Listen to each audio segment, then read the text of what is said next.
So yun guys, ibayin natin ng konti yung ruta natin kasi may papakita ko sa inyo na kapag dito sa Taiwan guys, kapag kakaliwa ka, hindi ka pwedeng basta-bastang kumaliwa lang. Kailangan mong gumamit ng tinatawag nilang box. Sa mga crossing, pagka may nakita kang box, hindi ka pwedeng kakaliwa lang. Dapat kahit nakagong ganyan, pupunta ka muna dito sa may box na ganito bago ka kakaliwa, kasi hintayin mo ulit yung green na yan nakago. Yun yung patakaran na dito guys. Hindi ka pwedeng bastang kakaliwa lang. Yung mga kotse pwede, pero pag baka motor, mga bike, mga e-bike, hindi pwede. Kailangan mo munang gumamit ng box na ganito. Ganyan yung box bago ka makapunta doon. Tayo lang natin mag-go guys. Bali yun pa rin yung ruta ko. Niwalay lang ako ng konti. Yan. Tsaka dito sa guys, sa usapang pedestrian naman, mas priority na nila yung mga dadaan kaysa sa dadaang tao, kaysa sa mga sasakyan. Pagka kahit nakago ka at saka may dadaan na tao, pero nakago pa rin yung tao, paunahin mo yung tao guys. Wag kang basta-bastang yung bubusinahan mo at saka ikaw yung mauna. Hindi, yung tulad sa nangyayari sa Pilipinas minsan na hindi nila nire-respeto yung mga dumadaan. Dito, yung mga dumadaan ang priority. May multa yun pagka na picturean. Kailangan mong mag-slow down sa pedestrian pagka may dumadaan. Paunahin mo siyang makatawid bago ka tumawid. Yun yung patakaran nila dito guys. Kaya ang ganda ng panila dito. Pagka hindi mo sinunod yun, may kon ka dyan, may multa. Kasi may mga CCTV din dyan. Yun.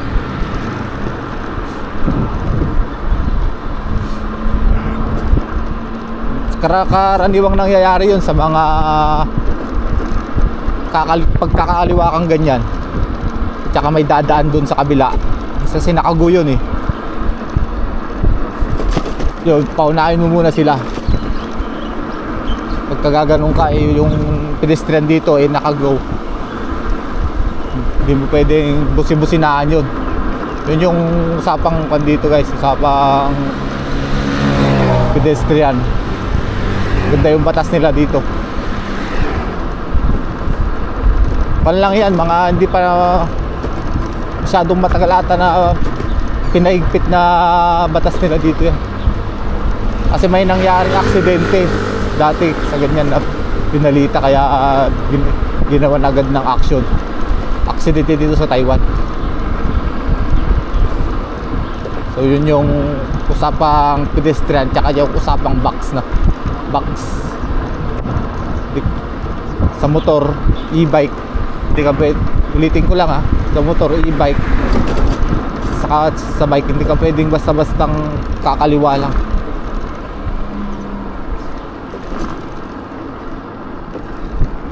Hindi ka pwedeng basta-bastang kakaliwa lang kapag may nakita kang box dito. Gigilid ka muna, tapos hintayin mo ulit na nakago pagka may box. Pero pagka walang box guys, pwede kang didiretsong kakaliwa pero with caution. Yun, lahat naman ng riders alam na yun, yung with caution. Hindi ka busting kakaliwa lang, babangking sa kung saan-saan. Sa mga makon na driver, ganun yung gagawin, yung mag-slow down ka.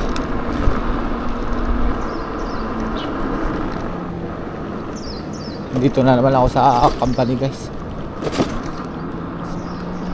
So yun lang guys, sana pagsuporta yung channel ko pag nakarating kayo dito sa dulo. Salamat and bye bye. Happy Saturday.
Yun, good morning guys. Panibagong araw at panibagong pasok na naman sa trabaho. So today Saturday, overtime ko 8 hours. So buhay OFW ulit tayo.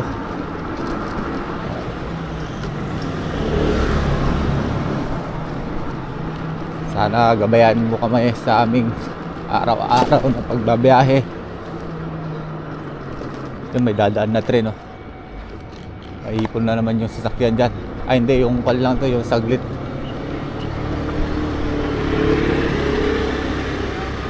Pagka mga 7:30 ganun, mataas. May hintong tren dyan. May hintong tren. Wala namang istasyon dyan. So ngayon yung dadaan lang. So Sabado ngayon. Pag ganyan, kunti lang yung naiipong sasakyan guys.